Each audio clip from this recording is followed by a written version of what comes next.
지금 한 5년 만에 온 것 같습니다. 개척한 지 5년 됐고요. 5년 만에 이제 처음 이렇게 뭔가 좀 낯서네요, 느낌이. 낯설고 좀 그럽니다.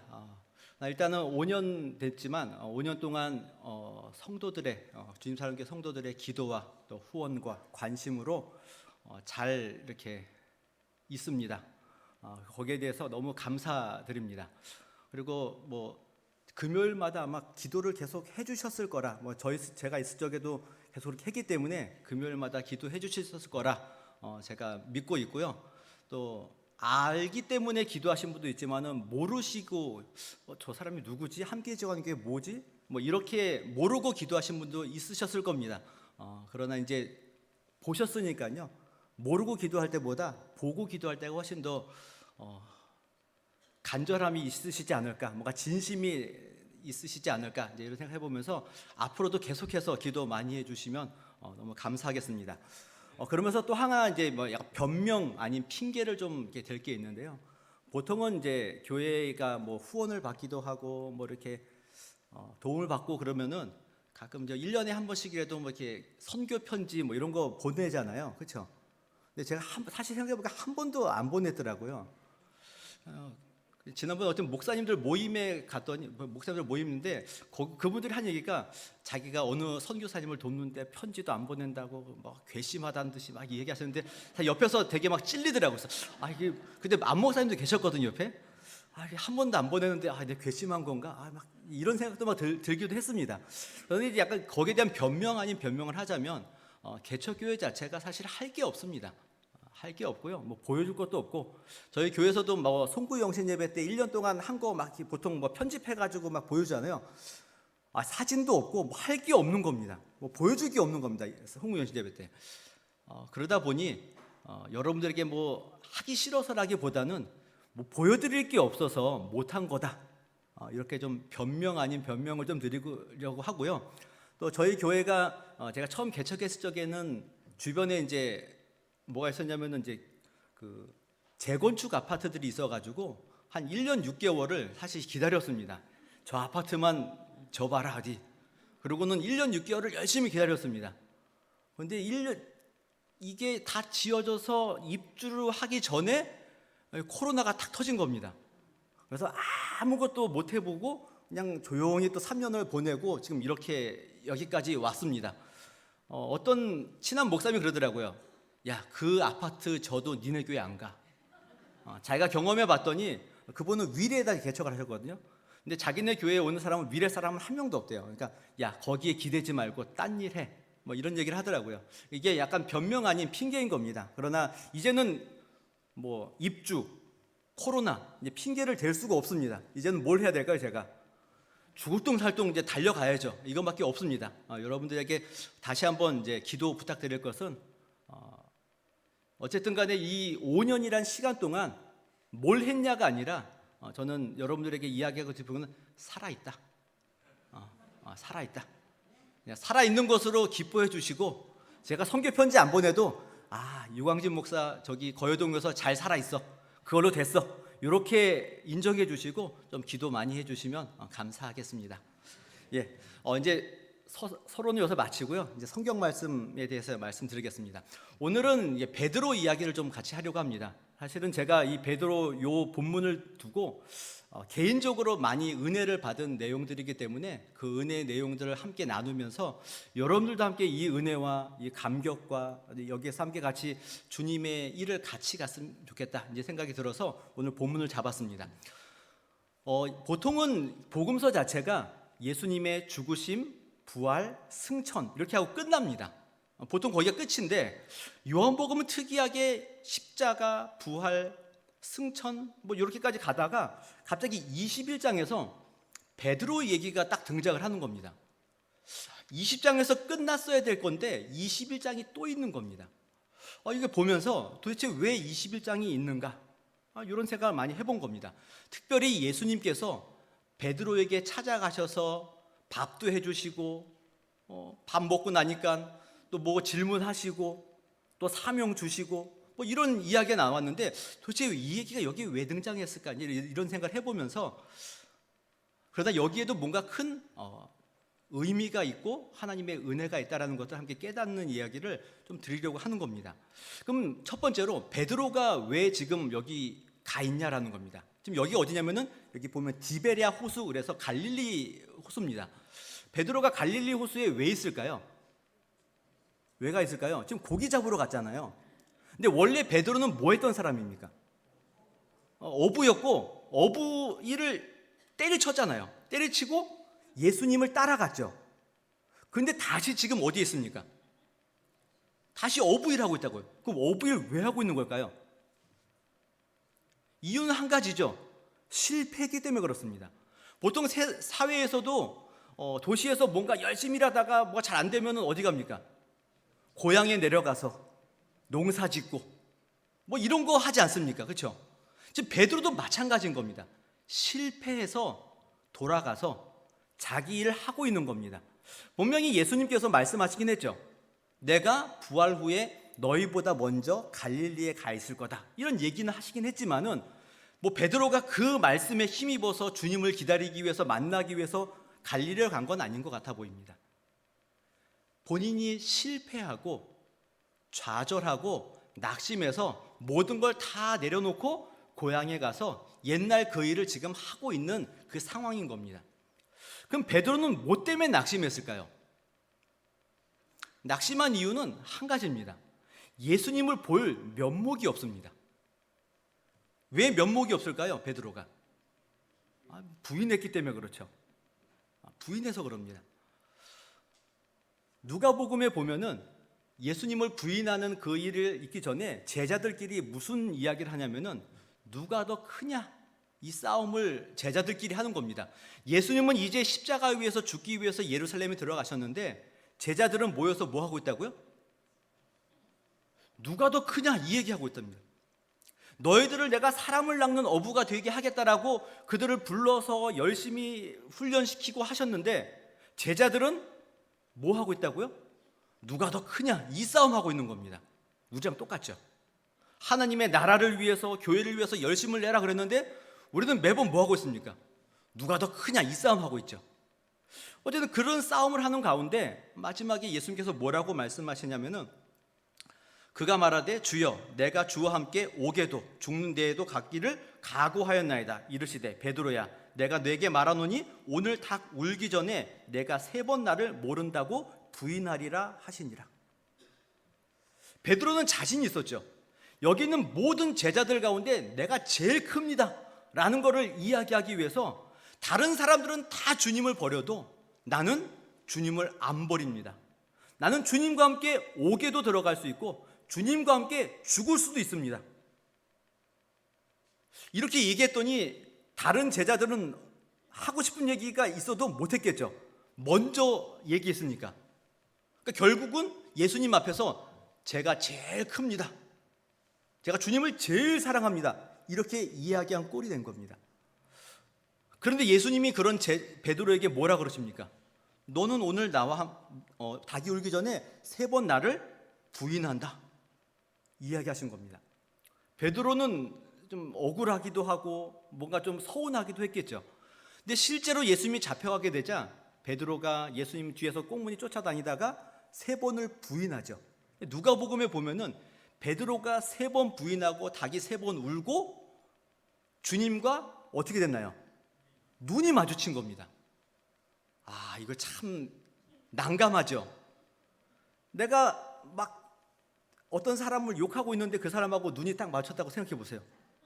제가 안 목사님 뒤에서 막 욕하고 있는데 안 목사님과 눈이 딱 맞췄다, 제 기분이 어떨까요? 참 난감하죠. 지금 딱 베드로가 그렇습니다. 주님 앞에서 그렇게 큰 소리 치고 호언장담했는데 실제로 본인은 주님을 거부하고 부인하고 저주하고 눈 마주치는 일까지 생긴 겁니다. 그래서 다른 제자들은 이렇게까지는 안 했잖아요. 그렇죠? 도망은 갔어도 이렇게까지는 안 했죠. 주님 앞에서 면이 서지 않는 겁니다. 내가 제일 크다라고 주님 앞에 이야기했는데 실제로는 그 누구보다 제일 못한 행동들을 본인이 한 겁니다. 우리의 신앙의 결단이 어떤 면에서 이렇다는 겁니다. 나는 열심이 있고 진심이 있고 각오가 있고 주님 앞에서 열심을 내겠다고 다짐은 했지만 실제로 우리가 그 말대로 행동하는 일들은 또 별개의 문제인 겁니다. 여러분 2023년 시작하면서 송구유 목사님이 들으면서 올 한 해는 이렇게 해야지 저렇게 해야지 뭔가 많이들 다짐하셨죠. 지금 돌아보시면 어떻습니까? 잘 하고 계시나요 지금? 안 됩니다. 안 됩니다. 뭐 저도 2023년 코로나도 끝났고 이제는 변명거리도 없고 이제 핑계댈 것도 없으니까 열심히 해야지, 올해는 이것도 해야지 저것도 해야지 막 열심을 냈죠. 근데 제가 다 했을까요 안 했을까요? 왜 대답을 안 하시는 거죠? 당연히 했다고 얘기해 주셔야죠. 안 됩니다. 우리의 신앙의 결단과 우리의 각오가 있음에도 불구하고 이게 진심이 아니죠. 진심입니다. 그럼에도 불구하고 그 일을 해결할 만한, 감당할 만한 힘이 우리에게 없는 겁니다. 그래서 실패하는 겁니다. 베드로도 그렇다고요. 주님 앞에서 그렇게 뭐 내가 오게도 가고 죽기도 각오하고 진심이 아닐까요? 진심입니다. 근데 안 되는 겁니다. 실력이 그 정도인 겁니다. 이게 우리의 모습인 겁니다. 근데 저는 한 가지 더 보고 싶은 게 뭐냐면은 우리의 신앙의 결단이 있음에도 불구하고 실패도 하지만 또 한편으로는 신앙의 결단이 있는데 그 신앙의 결단만큼 못 사는 일이 있습니다. 내가 하기 싫어서가 아니라 아무 일도 일어나지 않는 경우가 생긴다는 겁니다. 사도행전에 보면은 그 사도 바울이 마지막 3차 전도여행을 끝내고 예루살렘으로 가려고 합니다. 예루살렘에 가려고 하는데 사람들이 어떻게 얘기하죠? 막죠. 가면 안 된다고. 가면 큰일 난다고. 그랬더니 바울이 뭐라고 이야기하시나요? 뭐라고 딱 신앙 고백하시나요? 내가 달려갈 길과 주 예수께 받은 사명 곧 하나님의 은혜의 복음을 증언하는 일을 마치려 하면은 나의 생명조차 조금도 귀한 것으로 여기지 아니하노라. 우리의 고백이고 우리의 각오 아닙니까? 그렇죠? 바울이 그 정도인 겁니다. 그리고 나서 또 시간이 지나서 어디 빌립 집사님의 집에 갔더니 그 딸들이 예언자들인데 그들이 또 뭐라고 얘기하나요? 이 띠의 임자가 예루살렘에 가면은 고난받고 뭐 잡힐 것이고 또 예언한 겁니다. 이 정도 됐으면은 예루살렘을 가야 됩니까? 안 가야 됩니까? 여러분 같으면 가실 겁니까? 안 가실 겁니까? 여러분 단기 선교 가려고 하는데 거기 가면 고생한데 거기 가면 큰일 난데 또 한편으로는 누가 어느 권사님이 기도하셨는데 야 너 거기 단기 선교 가면 잡혀간대. 가실 겁니까? 안 가실 겁니까? 안 가죠. 안 가죠. 못 가죠. 근데 바울이 뭐라 그러죠? 나는 예루살렘에 가서 잡히는 것뿐만 아니라 죽을 것도 각오했다. 이렇게 하고 가는 겁니다. 역시 바울이죠. 그런데 실제로 바울이 그런 열심과 고백과 결단과 그 각오를 했는데 실제로 예루살렘에 가서는 뭘 했나요? 잡혔죠. 그리고 뭐 하죠? 변호하죠. 변론하죠. 그리고 고소당했는데 풀려날 수 있음에도 불구하고 또 계속. 그러니까 사실 우리가 알던 사도행전을 보면은 앞부분에서는 뭐 베드로도 멋진 기적과 이적, 바울도 멋진 이적과 기적, 열심, 매맞아 죽음 뭐 여러 가지 많이 나오는데 이 사도 바울이 이 각오와 결단을 한 이후에 사도 바울을 보게 되면은 아무 일도 없습니다. 그냥 맨날 끌려다니면서 변론하고 변호하고 이렇게 끌려 다니다가 어디 갑니까? 마지막에 로마에 가서 셋집에서 뭐 하죠? 하나님의 나라를 가르칩니다. 그것도 뭐 뻑적지근하게 가르치는 것이 아니라 조용히 가르치죠. 근데 뭐라고 표현되죠? 거침없이 담대하게 가르치니라. 우리의 생각과 다르죠. 이 멋진 신앙의 결단했으면은 예루살렘에 가서 죽이려고 그러면 어떻게 됩니까? 스데반처럼 돌 맞아 죽어야죠. 이게 멋지지 않습니까? 차라리 바울이라면. 근데 변명하고 있다고요. 상황이 그렇다는 겁니다. 우리의 신앙의 결심에도 불구하고 우리의 상황과 우리의 현실은 이렇다는 겁니다. 아무것도 아닌 겁니다. 제가 5년 전에 개척하면서 어떤 마음으로 개척했을까요? 약간 떠밀리기도 했지만은 굉장한 각오를 가지고 있었죠. 함께 지어가는 교회, 정말 주님의 교회를 지어가야지. 이 지역에 있는 모든 영혼들을, 특히 다음 세대를 이 마음으로 갔습니다. 그런데 실제로 뭘 했을까요? 그냥 똑같이 예배 드리고 그냥 전도하고, 코로나 있으니까 코로나 터지고 나서 특별히 할 게 없지 않습니까? 그런데 할 거는 없는데 애들은 학교 안 가고 집에 있고, 아침 점심 저녁 밥 해주고, 걔들하고 소리 지르고 싸우고. 야, 이게 이러려고 내가 목회했나? 이러려고 내가 개척한 건가? 저의 개척 때의 그 각오는 없는 겁니다. 정말 열심을 내어 하나님의 나라를 위해 일하겠다라고 했는데 실제로 하나님의 나라를 위해서 뭘 하는 건 없고 매일 집에서 애들하고 싸우고 있는 겁니다. 이게 우리의 모습인 겁니다.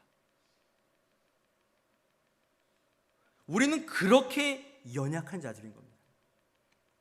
우리의 멋진 진심, 주님을 향한 사랑, 결단, 신앙 고백, 이게 있어도 우리의 연약함 때문에 실패할 수밖에 없고 내가 원하는 길과는 다른 일이 항상 있는 겁니다.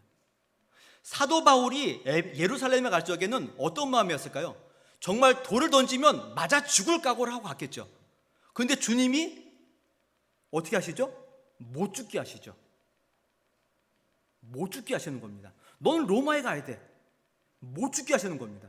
자기의 생각과 자기의 길과는 다른 길을 보여주시는 겁니다.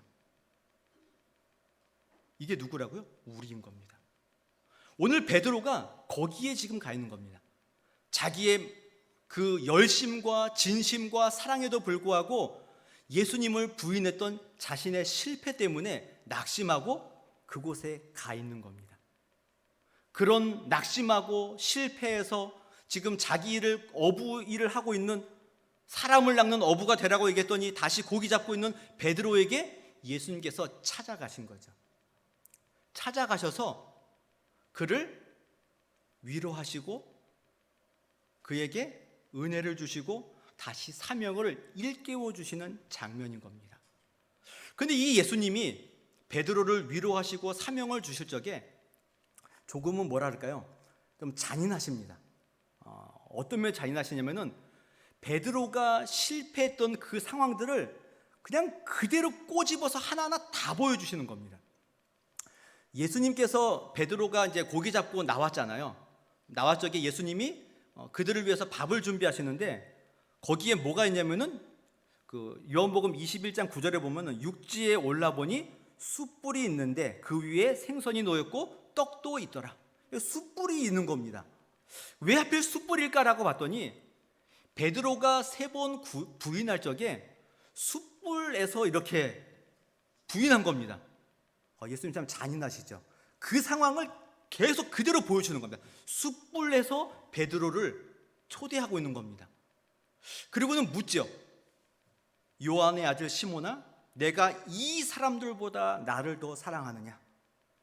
여기에서 이 사람들은 누굴까요? 함께 있던 제자들 아닙니까? 안드레, 야고보, 요한, 이분들은 같이 있었죠. 근데 베드로가 예수님께 뭐라고 얘기했죠? 내가 얘네들 다 버려도 나는 안 버립니다. 근데 예수님이 뭐라고 하신다고요? 너 얘네들보다 나 더 사랑하니? 계속 일깨워 주시죠. 그리고는 너 나 사랑하냐를 예수님 몇 번 물어보시나요? 3번 물어보시죠. 베드로가 몇 번 부인했죠? 3번 부인합니다. 너무 잔인하시지 않나요? 그냥 야 괜찮아, 그럴 수도 있지, 잘해보자, 이러면 끝날 것을 숯불을 피우시고 이 사람들보다 날 선양을 묻고, 그것도 한 번이면 됐지 아시면서 3번이나 물으시고, 너무 잔인하시죠. 그런데 이 일을 예수님께서 베드로에게 하시는 거죠. 그 이야기는 베드로로 하여금 그의 연약함을 일깨워주기 위해서 분명하게 말씀하시는 거죠. 그리고는 베드로에게 뭘 물으시는 겁니까? 나를 사랑하냐? 이거 물으시는 겁니다.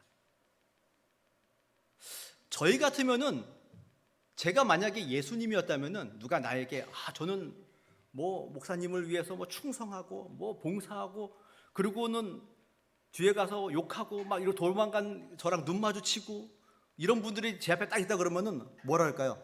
네, 너 그럴 줄 알았어. 그때 내가 얘기했지. 너 분명히 나 부인한다고. 근데 그렇게 호언장담하더니 너는 그 정도밖에 안 되는 애야. 뭐 이렇게 막 그냥 뭐 했겠죠. 근데 주님은 그런 거 말씀하시지 않고 뭘 물어보셨죠? 나를 사랑하느냐? 이거 물으시는 겁니다. 너 왜 실패했어? 너 왜 나 부인했어? 너 왜 지금 여기서 고기 잡고 있어? 이런 거 하나도 안 물어보십니다. 뭘 물어보신다고요? 주님을 사랑하냐? 나를 사랑하냐? 이거 하나 묻고 계시는 겁니다. 그러니까 예수님께서 베드로에게 요구하시는 것은 그때처럼 지금도 나를 사랑하냐 이겁니다. 실패하냐 안 하냐 이게 중요한 것이 아니라 지금도 나를 사랑하고 있냐 이거 하나 물어보시는 겁니다. 저희 큰아들이 지금 고1입니다. 고1이 되니까 본인이 뭔가 좀 벌써 고1인데 벌써 대학을 이렇게 막 스트레스 받는 것 같더라고요. 그러면서 자기가 공부를 좀 열심히 하고 싶으니까 하고 싶은데 핸드폰이 자꾸 자기를 공부를 못하게 막으니까 핸드폰을 제가 안 하려고 하니까 워치를 사주십시오. 이러는 겁니다. 이게 사줘야 됩니까? 말아야 됩니까? 공부하겠다는데 사줘야죠. 한 달인가 두 달을 이야기하다가 보통 저희 첫째가 뭘 사달라고 얘기를 안 하거든요, 잘. 근데 사달라고 했더니 뭔가 자기의 결심이 있는 것 같아 보여서 사줬습니다. 사주고 또 핸드폰을 안 하고 워치만 있으면 워치만 가지고 안 되잖아요. 그러니까는 거기에다가 뭐 또 그 LTE 기능 넣어가지고 요금제 또 다시 해주고 했습니다. 어떻게 됐을까요? 어떻게 됐을까요? 한 달 잘했나요? 한 달도 안 된 것 같아요. 뭐 학교에서 핸드폰을 써야 된다느니 이러면서 가져가고 뭐 몰래 그냥 가지고 교회에다 갖다 놨더니 그거 갖고 와서 몰래 뭐 또 하고 있고 이럴 때 멋진 아빠로서 어떻게 해야 될까요? 그래, 그럴 수 있지. 그럴 수 있지. 공부하고 싶은 마음 그대로지. 잘하고 싶지. 네. 그러면 다시 해보자. 이게 멋진 아빠죠. 그렇죠? 저는 어떻게 했을까요? 내 너 그럴 줄 알았다. 내 너 얼마나 가나 생각했다. 그럴 줄 알았어. 이러고 야, 돈 아깝다. 너가 이럴 줄 알았지. 이게 우리라고요. 근데 그 아이의 진심은 진심인 거죠. 그 말이 진심인 거죠. 실력이 없는 겁니다. 그러면 저도 뭘 물어봐야 될까요? 공부하는 게 진심이지? 네. 그럼 다시 한번 해보자. 이렇게 얘기하는 게 맞죠. 근데 저는 예수님이 아니잖아요. 그렇죠? 그래서 못하는 겁니다. 근데 주님은 그걸 이야기하신다고요. 우리에게 다른 거 말씀하시지 않습니다. 나를 사랑하냐? 이거 하나 묻는 겁니다. 멋지시죠? 우리는 너 왜 이거 실패했어? 왜 이거 잘못했어? 우리는 따지는데 주님은 그런 거 묻지 않고 나 사랑하니? 오케이. 그거면 됐어. 다시 한번 열심히 해보자. 잘해보자. 이렇게 가는 겁니다. 우리의 마음도 그렇게 가셔야 되는 겁니다. 주님 앞에서 내가 더 크냐, 네가 더 크냐, 내가 잘하냐, 네가 잘하냐 이것이 아니라 주님을 사랑하는 마음 이 하나면 되는 겁니다. 요나가 주님의 낯을 피하여서 도망가다가 물고기 뱃속에 들어가게 됐죠. 거기에서 주님께 기도하는데 그 기도 가운데 이런 내용이 있습니다. 내가 말하기를 내가 주의 목전에서 쫓겨났을지라도 다시 주의 성전을 바라보겠다 하였나이다. 주님이 나를 쫓아내셔도 나는 뭘 보겠다고요? 주님을 보겠다는 겁니다. 내가 실패하고 넘어지고 쓰러지고 좌절하고 아무 일도 못하고 할지라도 나는 누굴 사랑한다고요? 주님을 사랑하겠습니다, 이겁니다. 어떤 목사님이 이제 그 예화로 이런 얘기를 하시더라고요. 자기 친구 목사님이 목회를 하는 과정 가운데 본인에게 그 신유의 은사가 생긴 겁니다. 그래서 귀신을 쫓아내는 겁니다. 실제로 그런 일들을 하신 목사님이 있대요. 근데 그 목사님이 그런 일을 많이 하게 되자 주변에 있는 어느 한 목사님이 시샘을 하신 건지 뭐 어떤 의미인지 모르겠는데 그 목사님에게 찾아와서 얘기했대요. 너 악귀 들려서 그렇게 하는 거라고, 귀신의 힘으로 그렇게 귀신을 쫓아내는 거라고 이렇게 막말을 퍼부으신 겁니다. 근데 그 이야기를 들은 목사님이 그것 때문에 너무 힘드셨대요.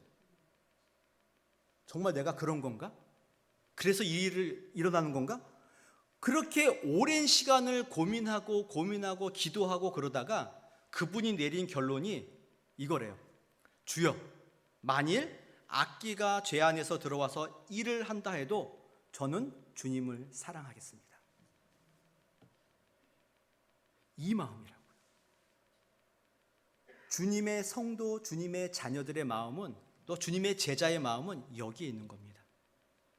내가 주님 앞에서 얼마나 멋진 일을 했는가, 얼마나 위대한 일을 했는가, 이거를 주님 앞에 내어놓는 것이 아니라 주님을 내가 사랑하는지 안 사랑하는지 이걸 보는 겁니다. 주님이 우리에게 물으시는 것도 그거밖에 없습니다.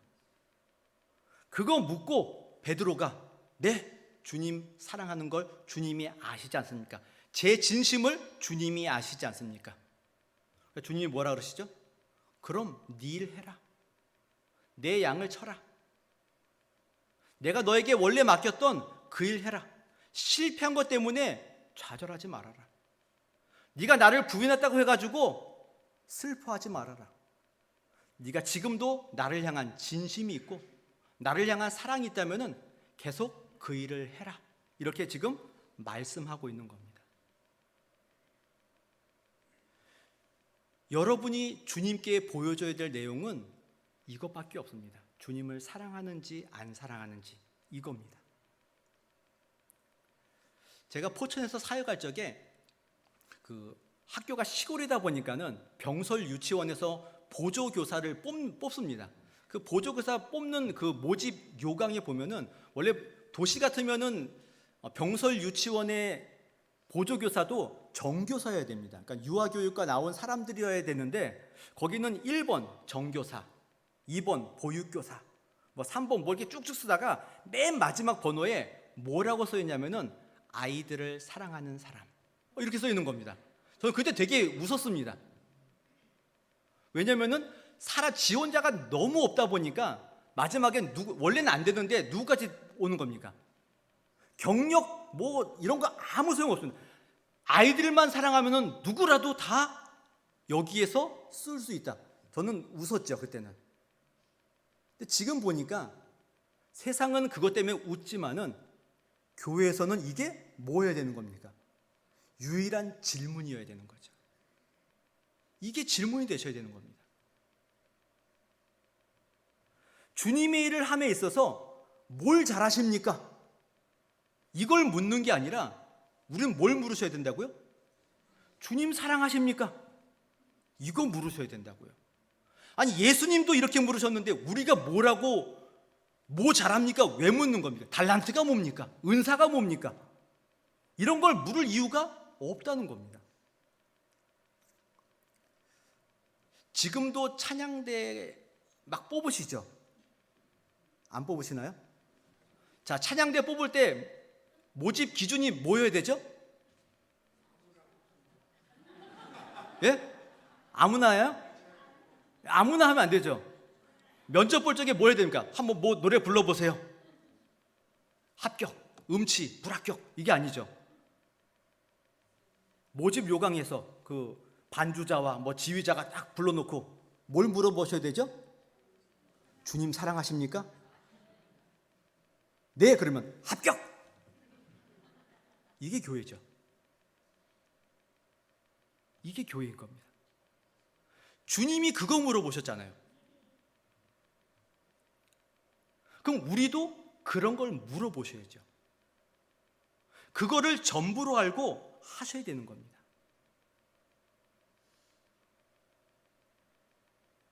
제가 은혜 받은 포인트가 여기입니다. 개척한 지 5년이 됐는데 여전히 누군가의 기도가 필요하고, 다 필요하죠. 더더욱 많은 기도가 필요하고, 누군가가 도와줘야 살고, 이 상황을 보면서 이게 언제까지 이렇게 가야 되지? 어떤 때는 막 답답합니다. 내가 이러고 은퇴할 때까지 버틸 수 있을까? 주님, 이렇게 내가 목회해도 됩니까? 근데 제가 이 본문 읽고 네, 할게요. 열매가 왜 없냐? 사역을 왜 그따구로 하냐? 주님이 이런 거 안 물어보시더라고요. 주님이 저에게 너 5년 동안 뭐 했냐? 전도 몇 명 했어? 기도 얼마나 했어? 성경 얼마나 읽었어? 그런 거 안 물어보시더라고요. 저한테 뭘 물어보셨죠? 주님 사랑하냐? 네. 그러면 죽을 때까지 그렇게 해라. 이겁니다. 제 은혜의 포인트가 여기에 있습니다. 이건 저만의 문제가 아니라 여러분들도 마찬가지인 겁니다. 주님을 사랑하신다면 그 일에 뛰어드십시오. 실패를 두려워하지 마십시오. 우리는 항상 실패를 두려워하죠. 실패를 두려워하는 이유는 뭐 때문에 그렇습니까? 사람들의 시선과 그 사람들의 손가락질과 수군거림 때문에 두려워하죠. 그런데 주님을 사랑한다면 그것 좀 받으면 어떻습니까? 그것 좀 하면 어떻습니까? 가는 거죠. 그 일을 하는 거죠. 이게 예수님께서 베드로를 부르신 목적이 여기에 있는 겁니다. 실패한 베드로를 굳이 찾아가셔서 물어보시고 하시는 이유가 여기에 있습니다. 네 힘과 네 지혜를 가지고는 너의 진심이 있음에도 불구하고 실패할 수밖에 없다. 그러나 주님을 향한 사랑으로 잘 해라, 이겁니다. 다시 그 일을 감당해라, 이 말씀하시는 겁니다. 그리고 나서 베드로가 어떻게 됐습니까? 바뀌었죠. 바뀌는 겁니다. 이 실패가 있었기에 베드로가, 우리가 아는 그 베드로가 된 겁니다. 주님을 배반하는 베드로, 주님을 부인하는 베드로, 만만하죠. 나도 그 정도는 한다. 나도 그 정도, 나는 그렇게까지는 안 한다. 이렇죠. 그러나 실패한 이후에 주님을 사랑하는 베드로의 그 달라짐은 다르죠. 이제는 우리가 범접할 수 없는 사람이 되어 있는 거죠. 주님의 마음과 주님의 뜻이 여기에 있는 겁니다. 주님이 우리에게 뭘 물어보신다고요?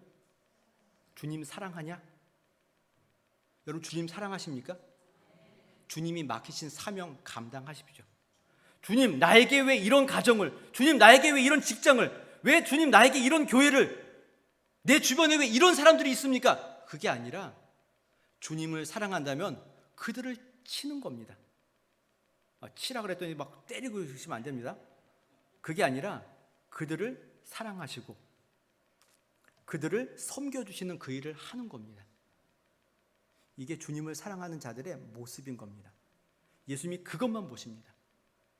근데 여기에 또 하나의 큰 의미는 예수님께서 그 실패를 지난 이후에 그 사람을 만드시는 겁니다. 그걸 지나가야 베드로가 되는 겁니다. 이미 예수님께서는 베드로를 부르실 적에 뭘로 부르시나요? 내가 너를 사람을 낚는 어부가 되게 하리라 말씀하셨죠.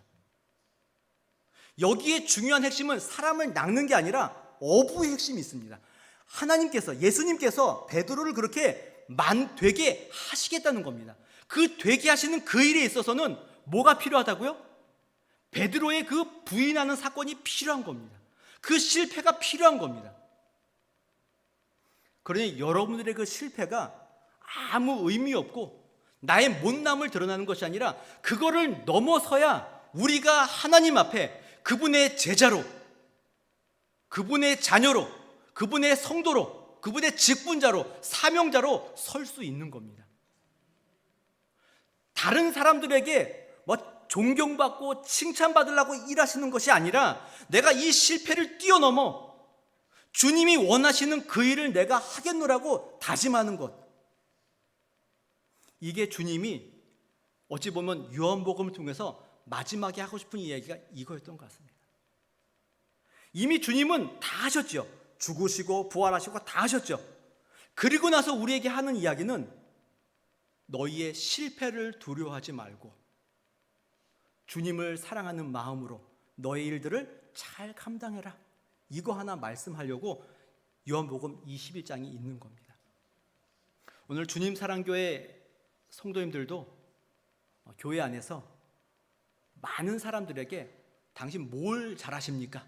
이런 거 묻지 마시고 주님 사랑하냐고 물어주시면 좋겠고, 또 실패한 사람에게 너 실패했으니까 아웃, 뭐 워낙 지원자가 없어서 아웃도 못 시키겠죠. 그래도 실패한 사람이 있고 좌절한 사람이 있다면은 주님 사랑하면은 같이 합시다. 같은 편 아닙니까? 주님을 사랑하는 같은 마음 아닙니까? 그거로 되지 않습니까?